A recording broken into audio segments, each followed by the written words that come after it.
Hey, welcome to this wild Wednesday edition of Liquid Lunch on Newsmax TV. I'm John Tobacco, coming to you live as we do every day, Monday to Friday from noon to 1 Eastern, right here on Newsmax TV. And as always, coming to you live from the Question Tequila Studios. We are fortified, we are loaded, and while it's usually Woman Wednesday, we have a very special guest coming in with the women today, and it's a Wild West Wednesday, because our very good friend, Drew Taylor, from the Wild West Crypto Show, is going to be joining us a little later. So it's a Wild West Woman Wednesday, and we're all getting ready for the big 4th of July celebration. As we come to you live today, just past noon Eastern here in New York, the Dow Jones Industrial Average up almost 150 points, trading right under 27,000. As I noted, when the show ends today, the market will close. The market closes at 1, an abbreviated day today, so I expect the volume to be thin, but a close over 27 will be very good news going into next week. And Bitcoin making a bounce back. I was saying that I hope it closes above 10 this week. It is now above 11. Bitcoin trades at 11,450, and it's real volatile in here, so I would stay aware, alert, and be wary of big drops to the downside. Under 10, they could pull the rug out from under this thing, and it could go way down. When you're way down and you want to go way back up and you're on a TV show, you bring in your managing editor and my co-host, Frank Morano, who always brings the energy of the show. Oh, that's right. Business is about to pick up. Happy birthday to my mother, the current Mrs. Morano, who is enjoying a birthday today. And happy birthday, Eve, to America, with apologies to our British makeup artist, Cece, who's still very bitter about our version of Brexit 223 years ago yesterday. So a ton of stuff happening in the news, and we're going to get to all of it. John, I don't think there's a bigger story on the planet right now than what happened with respect to Eddie Gallagher. Now, Eddie Gallagher, we talked about this yesterday with a former attorney and former Marine and former Air Force veteran, Andrew McKenna. He predicted that Eddie Gallagher would be acquitted. Less than I guess 4 hours later, that's precisely what happened. Here was Eddie Gallagher's attorney, Tim Parlatore, outside of court in San Diego yesterday. The turning point in this case, it was a continuous push ever since we got into this case, and just, an aggressive defense that then caused, the prosecutors got sloppy, they committed misconduct, they spied on us, NCIS screwed up, and it was just a continuous downward spiral from there. And I want people to understand exactly what occurred here. Is you have a situation where you heard what Tim Parlatore said there. The prosecutors, people that work for you, were spying without a warrant on the defense team. Now, what does that say about where we are as a country? That prosecutors can actually put email trackers on defense attorneys' email. This is absolutely insane. We've seen the erosion of our rights as citizens. Just recently, the Supreme Court decided they weren't going to weigh in on double jeopardy, so now states can retry you after you've been tried in a federal crime. We saw privilege be thrown out the window when the government went and broke into Michael Cohen's office, and his attorney-client privilege with Donald Trump, that's been thrown out the window.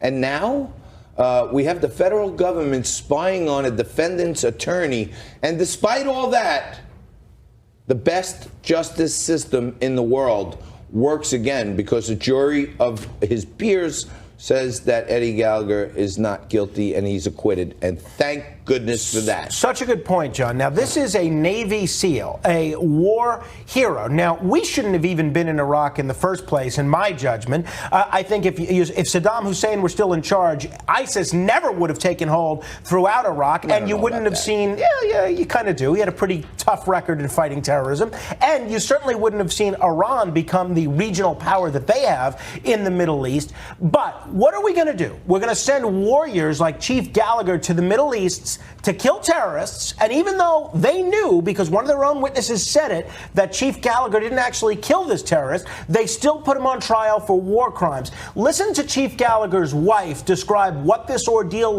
was like for her, her family, her husband, her children, and then ask yourself why you're paying the salaries of these people. The prosecutors, not the war heroes. I was feeling like we're finally vindicated after being terrorized by the government that my husband fought for 2 decades in the war on terror. He's fought every major enemy of the United States. He is a righteous and noble individual, and his name has been smeared and slandered and dragged through the mud. What does that say about where we are as a country? You can be a 20-year Navy veteran, a member of the Navy SEALs, decorated, a legitimate war hero, and yet, just based on an accusation from some very, very spurless sources, you can have your children dragged out of your home in gunpoint. This is outrageous. Wait a minute. Did they separate him from his children? Did that happen? Because did they make his children drink toilet water too while they had him in there? Because Alexandria Ocasio-Cortez should be racing right down their wage.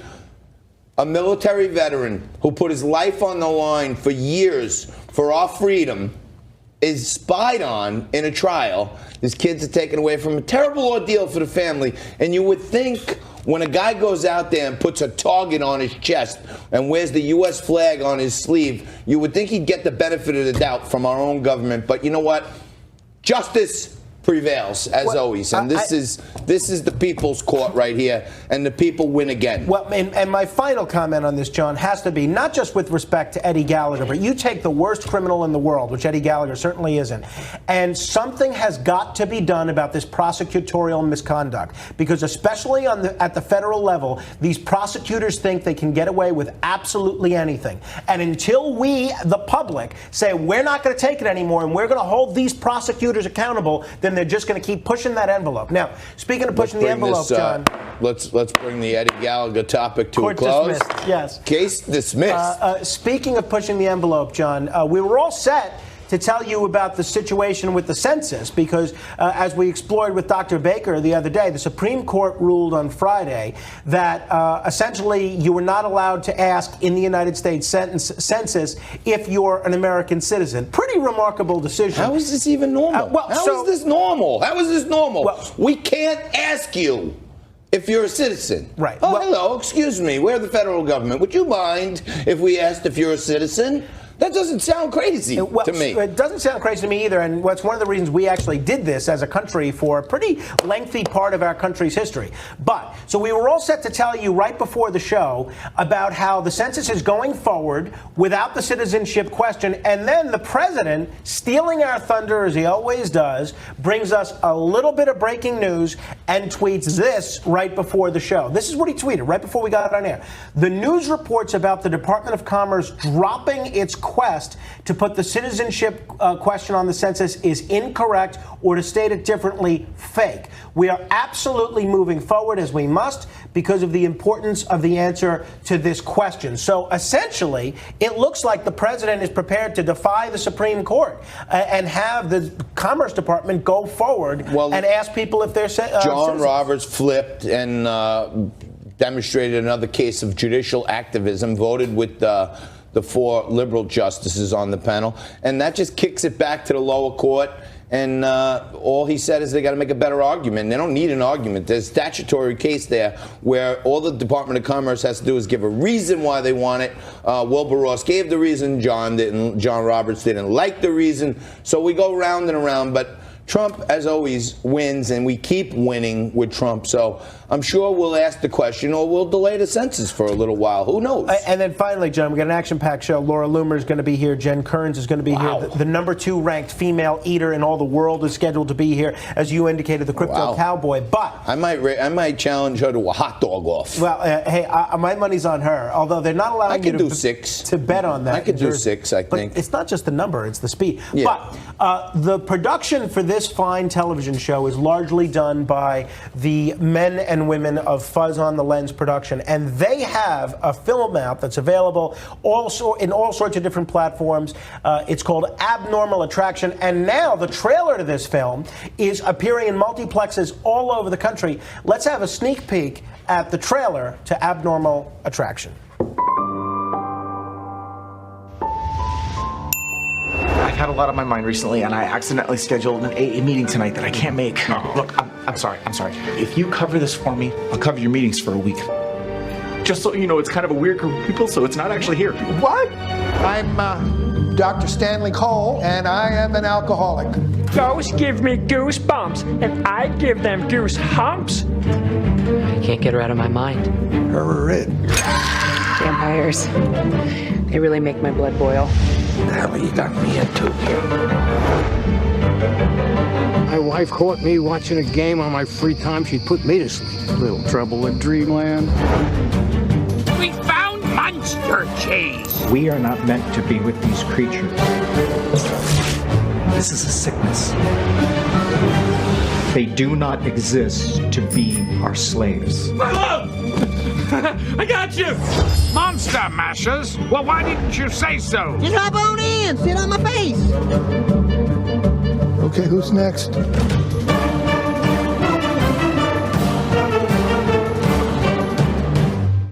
Hey, welcome back, and hey, joining us now, usually on the other side of the cameras, director, producer on Liquid Lunch, but also Mike, you're the director, producer of Abnormal Attraction, which is an amazing movie, independent. You guys from Fuzz on the Lens put it together. You got all kinds of famous people in the film. Tell our audience a little more about Abnormal Attraction. So basically, just to keep it short and sweet, because I got to get back to the other side of the camera for the show, but it stars Malcolm McDowell and Gilbert Gottfried and Jim Hanks, Tom Hanks' brother, and the great Academy Award nominee Bruce Davison. And it's a fairy tale comedy, kind of like an adult version of Shrek. It's available everywhere, DVD, Blu-ray. You can get on Amazon, Vudu, Fandango now, iTunes, Google Play. And just want to give a quick moment of silence to one of our stars, Mr. Richmond Shepard, who passed away last night. He was the Sandman in the movie. And just a quick moment of silence for him, the oldest living mime in America. Thank you, but definitely check out Abnormal Attraction, which is now available. Check it out. It's available everywhere. Amazon, you name it. Look up Abnormal Attraction. Go out, buy a copy if you can. And before we go, I'm getting all kinds of messages.